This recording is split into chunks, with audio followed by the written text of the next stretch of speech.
Welcome to Conspiracy Theories and Cover-Ups. I'm your host, Ben Carter. In the blood-soaked theaters of World War II, a hidden chemical war raged beneath the surface. A war that was not fought with bullets and bombs, but with pills and powders. This was the drug-fueled campaign that fueled the Nazi war machine, a chilling tale of human engineering in the service of a brutal ideology. At the heart of this story lies a little blue pill known as Pervitin. This was no ordinary medication. It was methamphetamine, a powerful stimulant that could keep soldiers awake for days on end, dull their senses to the horrors of warfare, and instill in them a sense of invulnerability. Manufactured by the German pharmaceutical company Temmler-Werke, Pervitin was distributed widely among the ranks of the Wehrmacht and the Luftwaffe, the ground and air forces of Nazi Germany. The Pervitin tale starts before the outbreak of the war, during a time of intense scientific exploration in Germany. Amphetamines, the class of drugs to which methamphetamine belongs, were first synthesized in the late 19th century. But it was not until the 1930s that German scientists unlocked their full potential.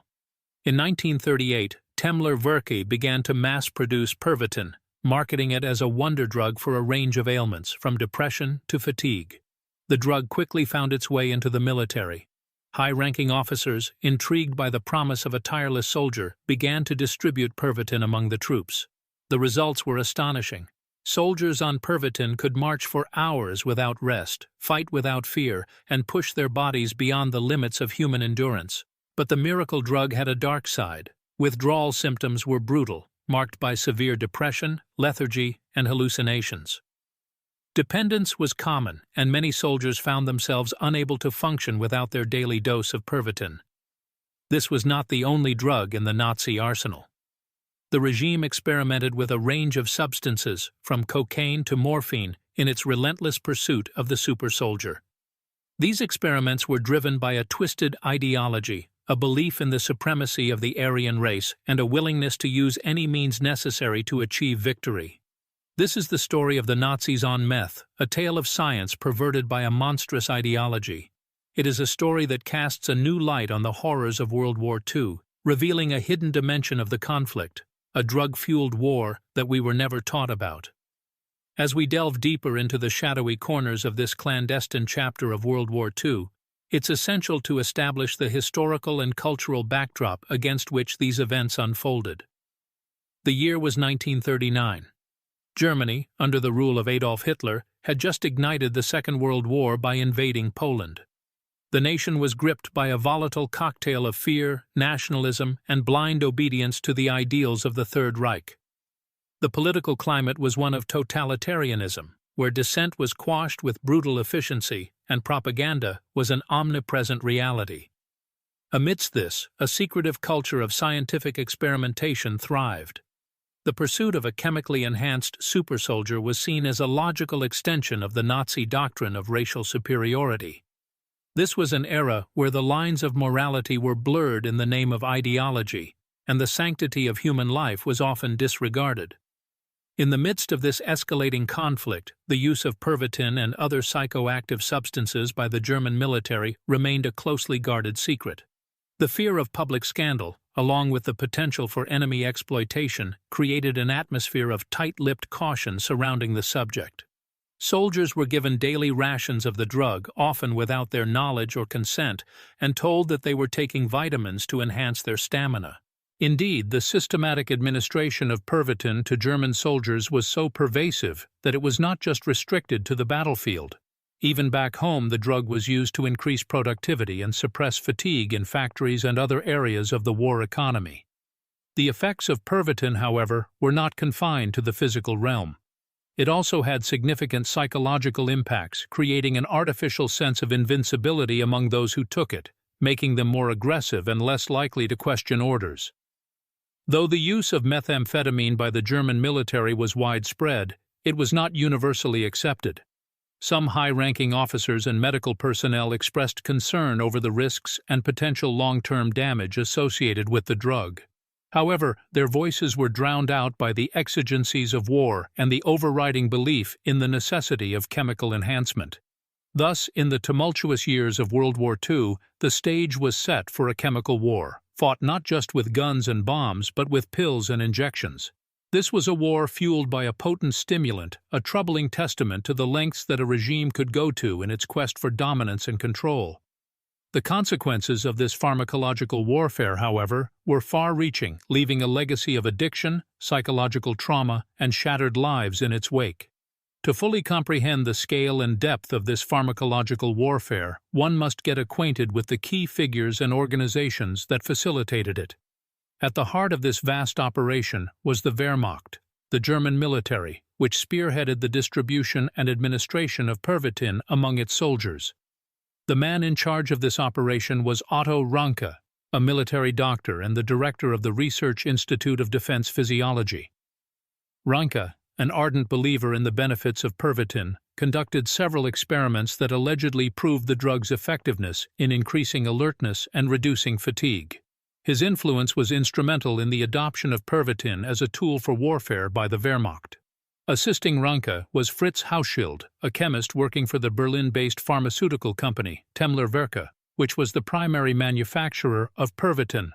Hauschild was the man who first synthesized methamphetamine in Germany, laying the groundwork for its mass production and distribution. Temmler-Werke, under Hauschild's guidance, produced millions of Pervitin tablets, fueling the German military's drug-induced warfare. The role of the Nazi Party, spearheaded by Adolf Hitler, cannot be overlooked in this narrative. Hitler himself was known to have a personal physician, Theodor Morell, who administered him a cocktail of drugs, including methamphetamines, to maintain his energy and focus. This personal connection to drug use may have influenced the party's willingness to embrace the use of Pervitin in the military. However, these entities did not act in isolation. They were part of a larger network of medical practitioners, pharmacists, and military officials who condoned and facilitated this widespread drug abuse. Despite whispers of dissent and concern, these voices were largely suppressed, drowned by the roaring tide of the war and the perceived necessity of any means to victory. The complicity of these individuals and organizations led to the creation of a war machine powered by mind-altering substances. The impact of their decisions reverberated far beyond the battlefields of World War II, leaving a dark legacy that would haunt mankind for generations to come. The unfolding of this narrative came to light gradually as researchers delved into the archives and stumbled upon the dark history of drug use in Nazi Germany. The first rumblings of this clandestine story surfaced when historians discovered medical records and correspondence that hinted at a systematic drug administration within the German military. One such discovery was a trove of letters written by Heinrich Böll, a young soldier who later became a Nobel laureate for literature. In his letters to his family, Böll repeatedly requested shipments of Pervitin, unwittingly providing evidence of the drug's widespread use among soldiers. This seemingly innocent request for more of those pills would become a critical piece of the puzzle, revealing the profound depths of the drug's infiltration into the ranks. Adding to this, documents from Temmler-Werke, the pharmaceutical company manufacturing Pervitin, were discovered. These records, which detailed the production and distribution of millions of Pervitin tablets, corroborated the stories of soldiers and the discoveries made in individual medical records. However, perhaps the most startling revelation was the uncovering of Adolf Hitler's personal medical records. Theodor Morell, Hitler's physician, kept detailed notes of his treatments, which included a cocktail of potent drugs, including methamphetamines. This evidence was a smoking gun, linking the highest echelons of the Nazi Party to the drug-fueled warfare that was being waged. The revelation of these findings sparked international interest and further investigation. Researchers began to piece together the narrative, connecting the dots between individual soldiers, medical practitioners, pharmaceutical companies, and the Nazi Party. The uncovering of this conspiracy was not the result of a single dramatic leak, but emerged from the persistent efforts of historians, journalists, and researchers committed to revealing the truth. This gradual unearthing of evidence and the subsequent public reaction also spurred a re-evaluation of the war itself. It prompted questions about the influence of drugs on the decision-making, aggression, and endurance of German soldiers. It led to profound ethical debates about the manipulation of human physiology for warfare and the long-term consequences of such choices.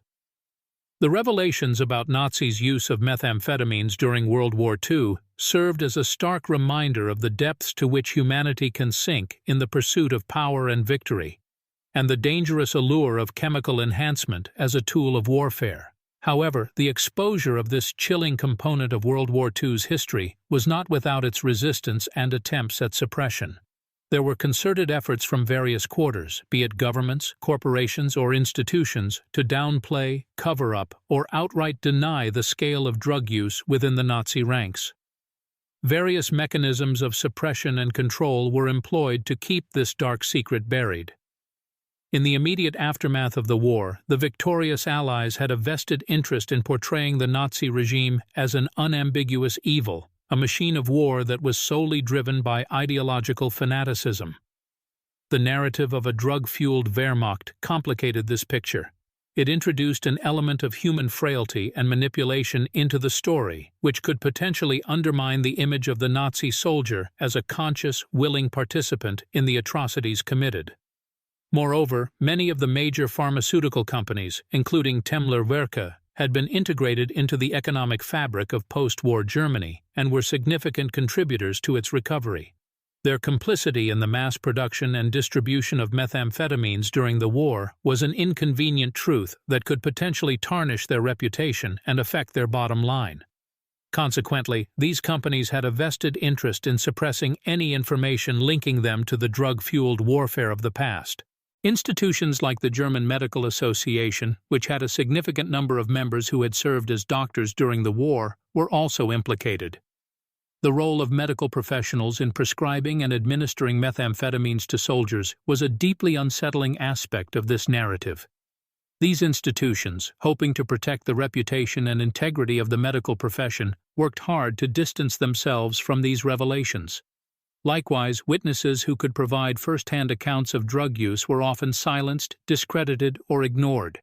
Many soldiers, fearful of reprisals or the stigma associated with drug use, chose to remain silent about their experiences.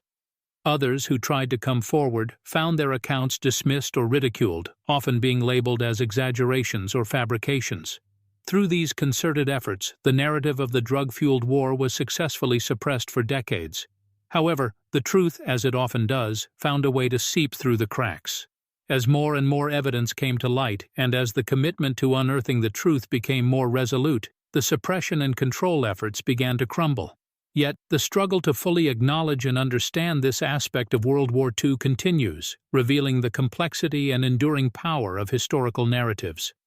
Well, the holidays have come and gone once again, but if you've forgotten to get that special someone in your life a gift, well, Mint Mobile is extending their holiday offer of half off unlimited wireless. So here's the idea. You get it now, you call it an early present for next year. What do you have to lose? Give it a try at mintmobile.com/switch. Limited time 50% off regular price for new customers. Upfront payment required. $45 for 3 months, $90 for 6 months, or $180 for 12-month plan. Taxes and fees extra. Speeds may slow after 50 gigabytes per month when network is busy. See terms. In the face of this widespread denial and suppression, the task of uncovering the truth fell upon a bold few.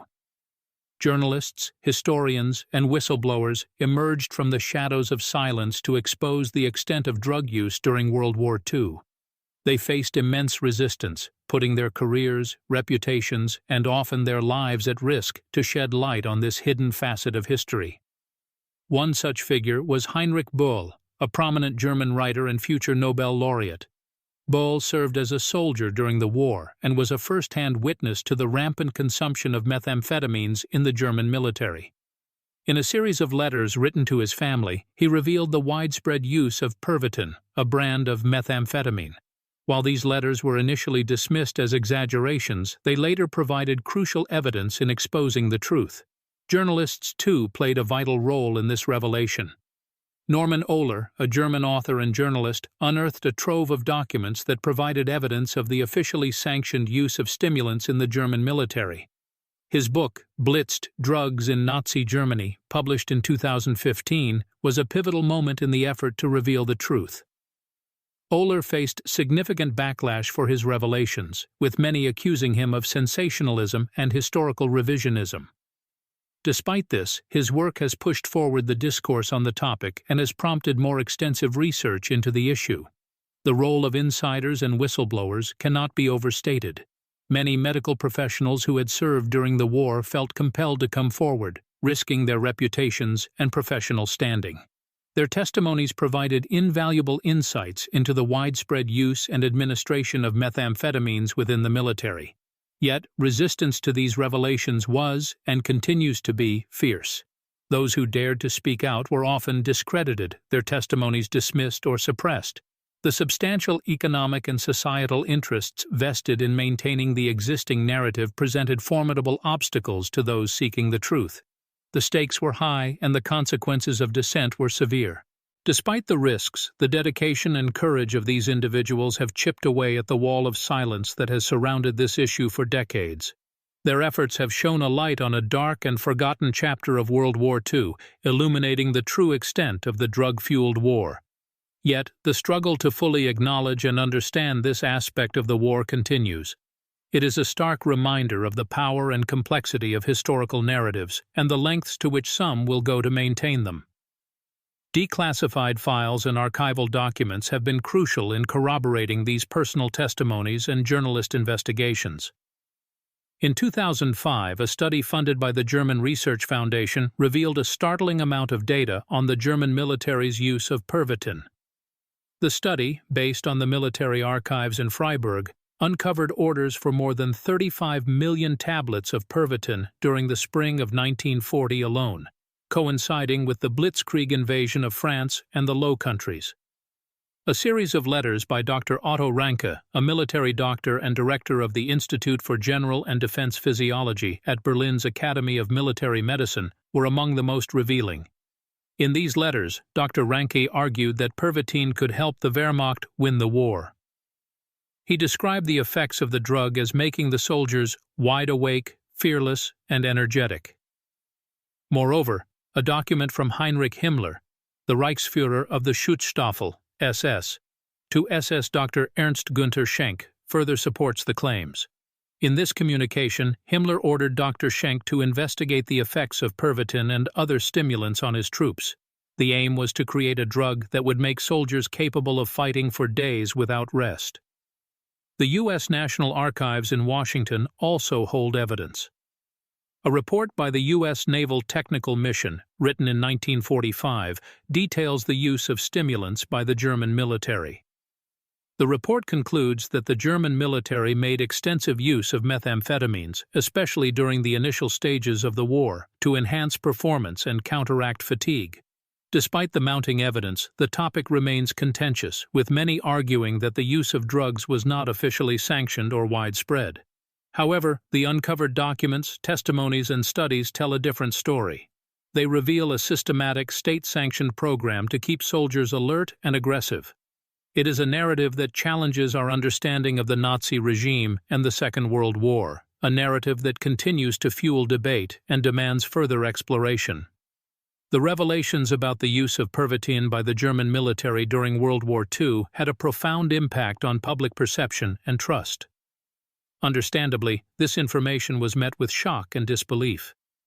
The idea that a regime, infamous for its systematic atrocities, might have been fueled by a potent drug was hard to digest for many.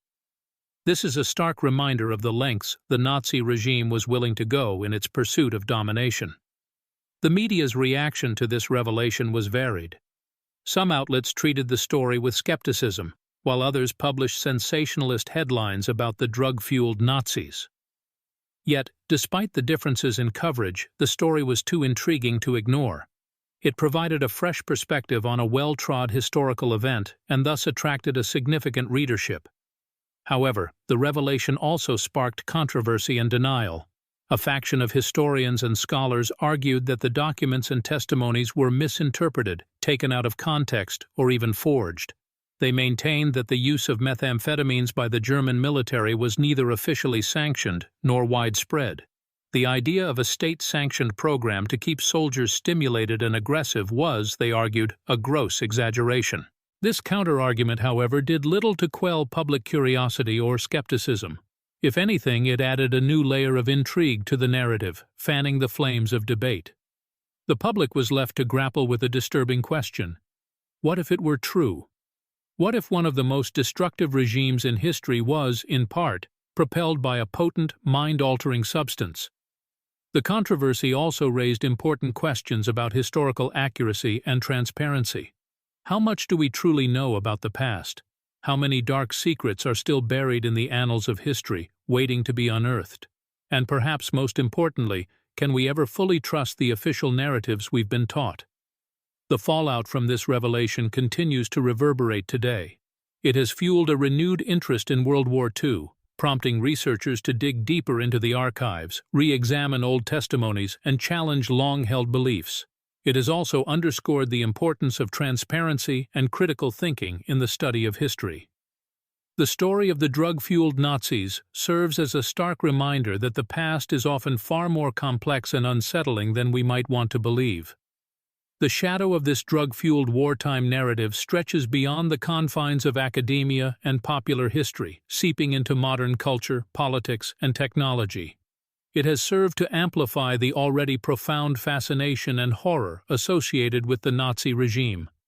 Films, novels, and video games have incorporated these revelations into their narratives, both as a means of exploring the darker aspects of human nature and as a way to question the nature of power, control, and moral responsibility. In the realm of politics, the debate over this revelation has highlighted the dangers of state-sanctioned manipulation and the potential for widespread abuse under autocratic regimes. It has rekindled discussions about the ethics of war and the lengths to which governments might go to ensure victory. It serves as a stark reminder of the potential for human rights abuses when power is unchecked and absolute. Moreover, the story of the drug-fueled Nazis has influenced the way we approach and understand modern drug policy. It underscores the potential dangers of drug misuse and the devastating consequences it can have, particularly when used to enhance performance or manipulate behavior on a mass scale. This narrative has contributed to a broader discourse on the social, medical, and political implications of drug use and abuse, prompting a re-evaluation of drug policies worldwide. But perhaps the most significant impact of this revelation is the way it has transformed our understanding of history itself. It has raised important questions about the nature of historical truth and the power of official narratives. It has challenged the notion that history is a fixed, immutable entity, reminding us that it is, in fact, a dynamic and evolving construct, susceptible to reinterpretation and revision. The story of the drug-fueled Nazis serves as an important lesson in the dangers of unquestioned acceptance and the necessity of critical thinking.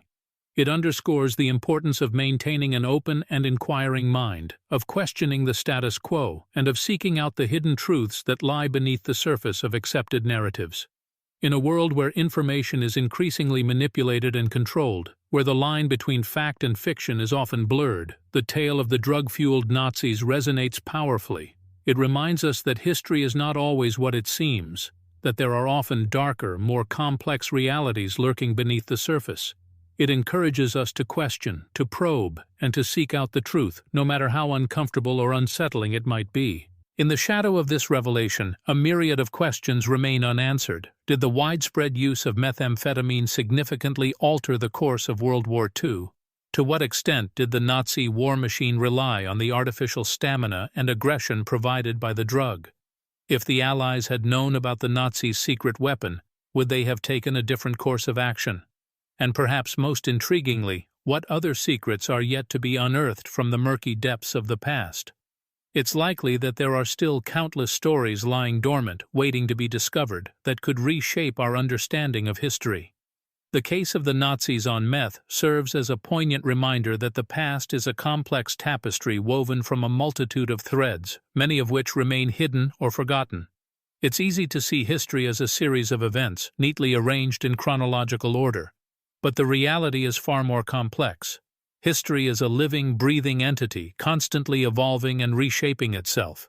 It's a labyrinth of secrets and mysteries, a puzzle with countless missing pieces. The story of the Nazis on meth is just one piece of this puzzle, a piece that, once it was uncovered, changed the entire picture. The narrative of the drug-fueled Nazis also serves as a stark warning. It reminds us of the dangers of unchecked power and the lengths to which some will go in the pursuit of victory. It's a chilling testament to the potential for abuse inherent in any system that places too much power in the hands of too few. Yet, as disturbing as this story is, it also carries a note of hope.